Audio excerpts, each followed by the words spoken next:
இந்த கோயிலில் பாருங்கள் எவ்வளோ ஜனம் வருது. சாட்டர்டே சண்டேயில் மக்கள் வெயிலில் எவ்வளோ நேரம் நிற்கிறாங்க பாருங்கள். பாருங்கள் எல்லோரும் காலை சுட நிற்கிறாங்க. உள்ளே என்ன சேவாட்டிங்க என்ன வந்து போன எப்படி போவாங்க. ஒரு செட்டு ஓலை கீழே கொட்டா என்ன போட்டு உள்ளாம்ல. பாருங்கள் எல்லோரும் பாருங்கள். உள்ளே எவ்வளோ வெயில் எவ்வளோ பேர் நிற்பாங்க பாருங்கள். உள்ளே பாருங்கள் காலை கொதிக்க நிற்கிறாங்க. இது நிர்வாகம் என்ன பார்த்து கொண்டு இருக்கிறது. நிர்வாகம் எதுவுமே சரியில்லை. எல்லாம் பார்த்து என்ன ஏன்னு பார்த்து கண்டிங்க. பாருங்கள் எவ்வளோ 2-3 நேரம் ஒருத்தவங்க 2 பேரும் 3 மணி நேரம் நிற்கிறாங்க.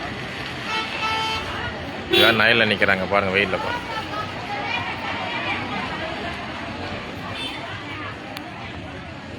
அந்த உள்ள கொம்பு கட்டி வச்சுருக்காங்க. அது மேலே ஒரு 10 போல தகரம் வாங்கி